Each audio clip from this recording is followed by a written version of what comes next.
Welcome to this explainer. Today, we're going to unpack one of the absolutely most fascinating political stories of the year.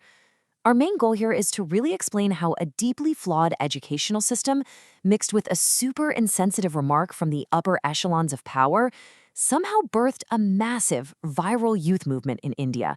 It's a wild story, so let's just dive right in.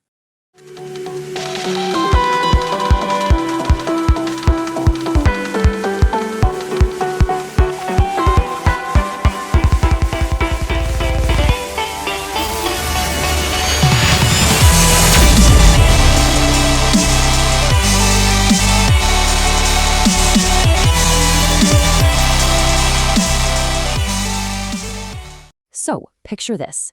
If you've been following the news lately, you might be scratching your head wondering, how on earth did a satirical political party, quite literally named after an insect that most people find completely repulsive, become this dominant, headline-grabbing force in Indian politics? Well, to explain this, we have to look way past the internet memes and understand the profound, simmering frustration brewing just beneath the surface. All right, let's talk numbers for a second. 23.4 million. Literally, let that sink in. That's the number of Instagram followers this satirical group racked up in just a matter of weeks. To put that into perspective for you, they completely eclipsed the ruling party of India's online following, which hovered around 9.4 million. So yeah, this wasn't just a fleeting internet joke. It was a digital tidal wave. The name itself is a brilliant piece of satire. The movement called itself the Cockroach Jantar Party, or CJP. It's a direct parody of India's ruling party, the Bharatiya Janata Party, or BJP.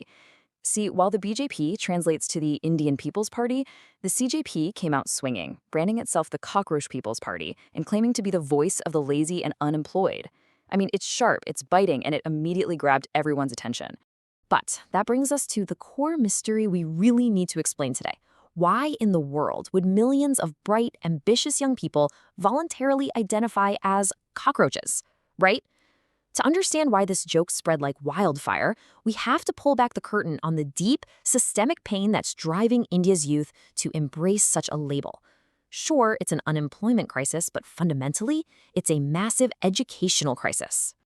To explain the sheer crushing pressure young Indians are facing, we have to talk about the NEET exam. It's the single standardized medical entrance exam in India. Imagine this. On one side, you have over 2.27 million hopeful applicants, and on the other, just 130,000 medical seats. That means less than 3% of test takers manage to secure a spot in a government college. Families take out huge loans for coaching, and these students spend years, literally years, preparing for this one make-or-break moment. But wait, it gets so much worse. 89. That is the number of times public examination papers have leaked over the last decade in India. Imagine the utter devastation of studying your heart out for years, only to have the system completely fail you because the test you're taking was already sold to the highest bidder. Those 89 leaks, they've impacted a staggering 65 million students. So to a lot of these kids, the system didn't just feel hard, it felt rigged. And all of this culminated in the year 2026, which brought a cascading series of administrative failures that pushed these students right to the absolute brink. On May 3rd, the NEET exam paper leaked. Fast forward to May 12th, the exam is completely canceled, throwing millions of lives into total limbo. Add in some widespread marking irregularities by the CBSE board, and you've got a perfect storm. The human toll here was tragic, with multiple student suicides linked directly to the cancellation and that crushing loss of hope. So you've got this absolute powder keg of anxiety and anger. And right then, a match gets struck. On May 15th, during a Supreme Court hearing on a totally unrelated matter, Chief Justice Surya Kant made these remarks.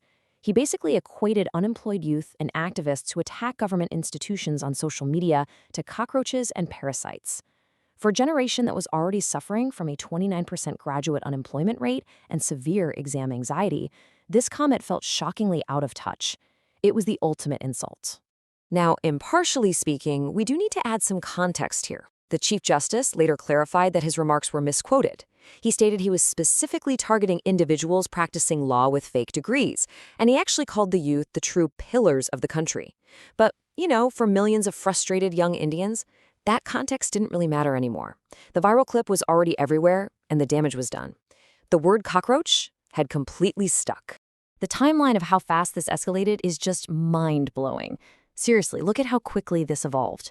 May 3rd, the system fails with the exam leak.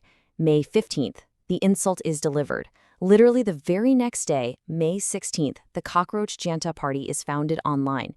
And by June 6th, just a few weeks later, this digital joke transforms into thousands of actual bodies protesting on the streets of New Delhi. So what actually is the CJP?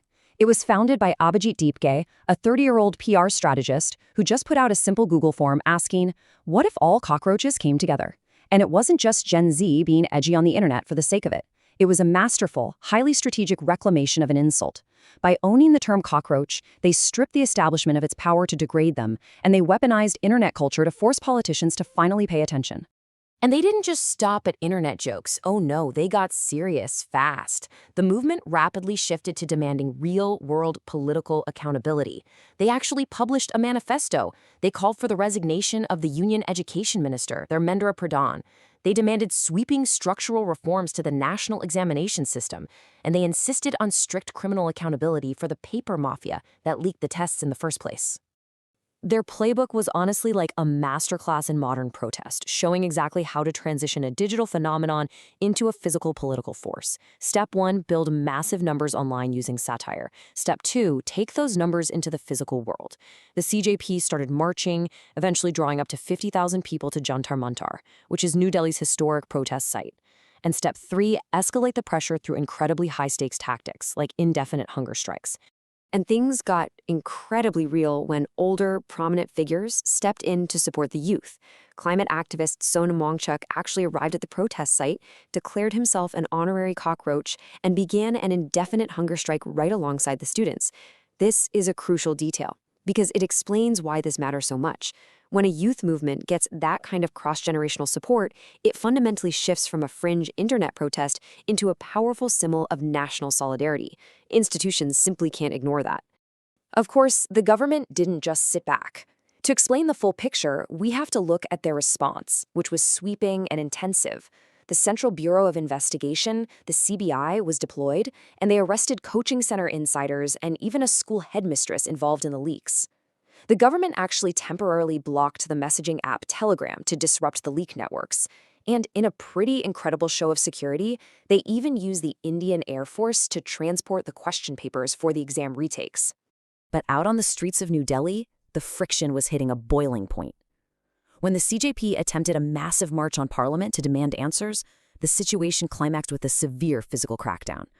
Authorities deployed barricades, they kettled protesters, used tear gas and batons, and physically dismantled the protestants at Jantar Mantar.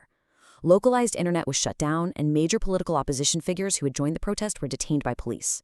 Now, the government's official stance throughout all of this is that they are deeply committed to justice. Prime Minister Narendra Modi publicly stressed the administration's dedication to securing the examination process, stating very clearly that preventing these paper leaks is a national responsibility. From the administration's point of view, they are actively fixing a broken system through rigorous investigations and high-security digital transitions for any future exams. On the flip side, the political opposition absolutely seized this moment of massive youth discontent.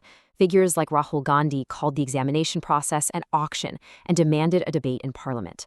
MPs like Shashi Tharoor openly criticized the crackdown on CJP's social media, defending their satire as something vital to a healthy democracy.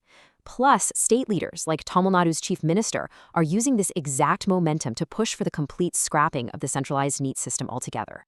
Okay, this might be the most fascinating part of the whole story. This template of digital dissent actually crossed international borders. The success of the CJP in India inspired almost identical meme-based political movements in neighboring Pakistan, with groups like the Cockroach Awami Party going completely viral. It brilliantly explains how young people across the entire region, who are facing similar feelings of disenfranchisement and systemic frustration, are adopting this exact same language of satire to demand better from their institutions. Which leaves us with a really massive question to wrap up this explainer. When clever satire meets undeniable systemic failure, can a meme actually force real government reform? I mean, has this generation finally found an unstoppable blueprint for turning viral internet culture into concrete real-world political change? It's a question that makes the CJP so much more than just a fleeting trend. It might literally be the future of modern political dissent. Thank you so much for joining me today, and keep questioning the system.